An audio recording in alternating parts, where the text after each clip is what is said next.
بسم اللہ الرحمن الرحیم نحمدہ ونصلی ونسلم علی رسولہ الکریم اما بعد۔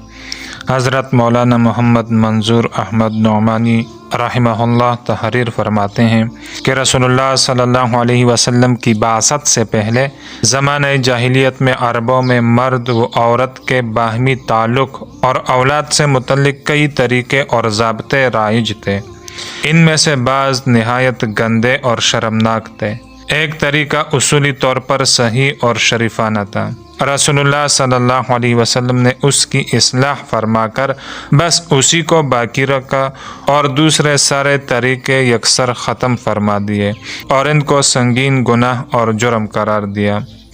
آپ علیہ الصلاۃ والسلام نے اپنے طرز عمل اور ارشادات سے نکاح و شادی کا جو عمومی طریقہ مقرر فرمایا ہے وہ یہ ہے کہ مرد کی طرف سے عورت کے اولیاء اور سرپرستوں کو پیام دیا جائے اور رشتے کی طلب و استدعا کی جائے۔ وہ اگر رشتے کو مناسب اور قرین مصلحت سمجھے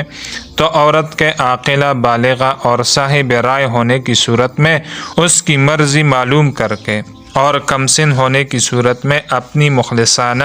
اور خیر خواہانہ ثوابدید کے مطابق رشتہ منظور کر لے اور نکاح کر دے، اور ظاہر ہے کہ یہی طریقہ فطرت و حکمت کے عین مطابق ہے۔ نکاح و شادی کی اصل ذمہ داریاں چونکہ منکوحہ عورت پر عائد ہوں گی اور وہی ساری عمر کے لیے ان کی پابند ہوں گی، اس لیے اس کی رائے اور رضامندی لینا بھی ضروری قرار دیا گیا، اور اس کے نفس کا اصل مختار خود اسی کو قرار دیا گیا ہے۔ ولی اور سرپرست کو حق نہیں ہے کہ اس کی مرضی کے خلاف کسی سے اس کی نکاح کر دے۔ اسی کے ساتھ عورت کے شرف نسوانیت کی رعایت سے ہدایت فرمائی گئی کہ معاملہ اولیاء اور سرپرستوں ہی کے ذریعے طے ہو اور وہی عقد و نکاح کرنے والے ہوں۔ یہ بات عورت کے مقام شرف کے خلاف ہے کہ کسی کی بیوی بننے کا معاملہ وہ خود براہ راست طے کرے اور خود سامنے آ کر اپنے کو کسی کے نکاح میں دے۔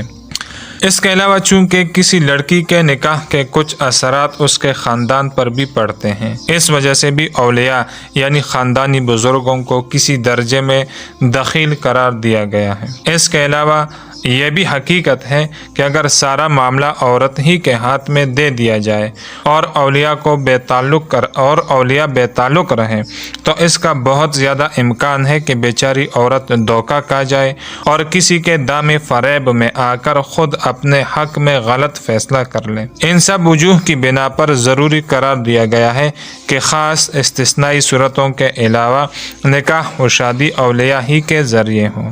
نکاح و شادی کے سلسلے میں ایک رہنمائی یہ بھی فرمائی گئی ہے کہ جس عورت سے نکاح کرنے کا ارادہ ہو، اگر دیکھی بالی بالکل نہ ہو، اگر ہو سکے تو پیام دینے سے پہلے ایک نظر دیکھ لیا جائے تاکہ بعد میں کوئی خدشہ پیدا نہ ہو۔ یہ مقصد ایک درجے میں قابل اعتماد عورتوں کے دیکھنے سے بھی پورا ہو سکتا ہے۔ ایک ہدایت یہ بھی فرمائی گئی کہ اگر کسی عورت سے نکاح کے لیے کسی دوسرے مرد کی طرف سے پیام دیا جا چکا ہے تو جب تک اس کے لیے انکار نہ ہو جائے اور بات ٹوٹ نہ جائے اس کے لیے پیام نہ دیا جائے۔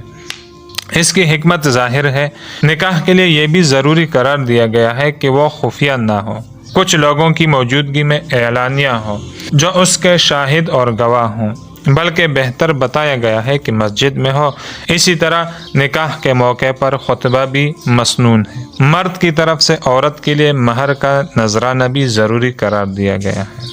ام المؤمنین حضرت عائشہ صدیقہ رضی اللہ تعالیٰ عنہ سے روایت ہے، انہوں نے بیان فرمایا کہ زمانہ جاہلیت میں نکاح یعنی مرد و عورت کے جوڑ ملاپ اور اس سے پیدا ہونے والی اولاد سے متعلق 4 طریقے رائج تھے۔ ان میں سے ایک طریقہ تو وہ تھا جو اصولی طور پر آج بھی رواج میں ہے کہ ایک آدمی کی طرف سے دوسرے آدمی کو اس کی بیٹی یا اس کے زیر ولایت لڑکی کے لیے نکاح کا پیام دیا جاتا ہے، پھر وہ مناسب مہر مقرر کر کے اس لڑکی کا نکاح اس آدمی سے کر دیتا ہے۔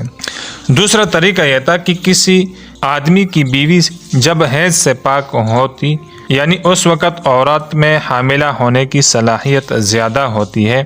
تو وہ کسی بڑی شان والے آدمی کے بارے میں خود اپنی بیوی سے کہہ دیتا کہ تو اس آدمی کو بلا کر اس سے نیو کر لے، یعنی اس سے تعلق قائم کر لے اور اس کی صحبت سے حمل حاصل ہونے کی کوشش کرے، اور پھر وہ شوہر اپنی بیوی سے خود اس وقت تک الگ رہتا جب تک کہ اس دوسرے آدمی سے حمل قرار پاتا۔ پھر جب اس کے حمل کے آثار ظاہر ہو جاتے تو اس کے بعد یہ شوہر حسب خواہش اپنی بیوی سے صحبت کرتا، اور یہ سب کچھ اس غرض سے کرتا کہ لڑکا نجیب یعنی بڑی شان والا پیدا ہو، اور اس طریقے کو نکاح استبضاء کہا جاتا تھا۔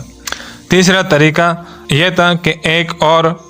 کہ چند آدمیوں کی ٹولی، یعنی روایت میں رہت کا لفظ ہے جو 10 سے کم کے لیے بولا جاتا ہے،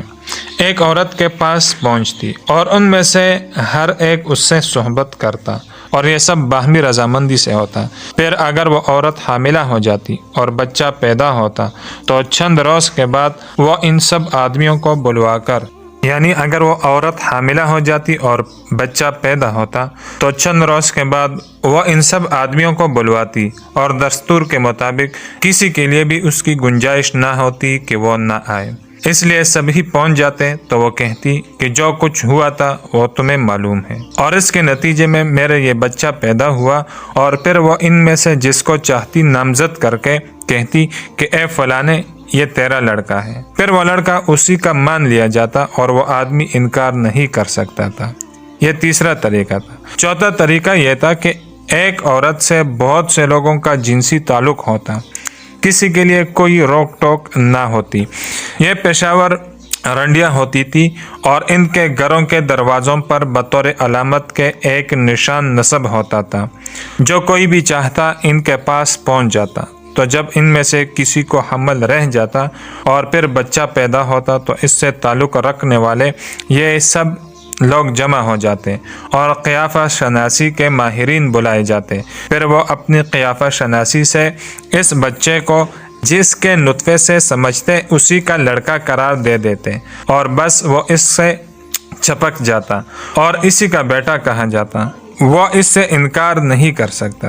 ام المؤمنین حضرت عائشہ رضی اللہ تعالیٰ عنہ نے زمانہ جاہلیت کے یہ سب طریقے بیان کرنے کے بعد فرمایا، پھر جب حضرت محمد صلی اللہ علیہ وسلم اللہ کی طرف سے دین حق کے ساتھ مبعوث ہوئے تو آپ صلی اللہ علیہ وسلم نے جاہلیت کے ان سب شرمناک اور حیاسوز مروج طریقوں کو یکسر مٹا دیا، اور نکاح و شادی کا بس وہی پاکیزہ طریقہ رہ گیا جو اب جاری ہے۔ حضرت عائشہ صدیقہ رضی اللہ تعالیٰ کی اس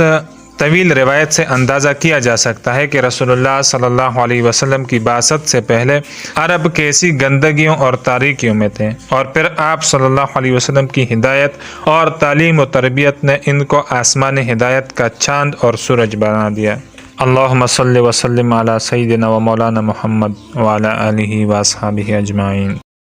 اس ویڈیو کو شیئر کریں اور مزید ویڈیوز کے لیے ہمارے چینل کو سبسکرائب کریں۔ شکریہ۔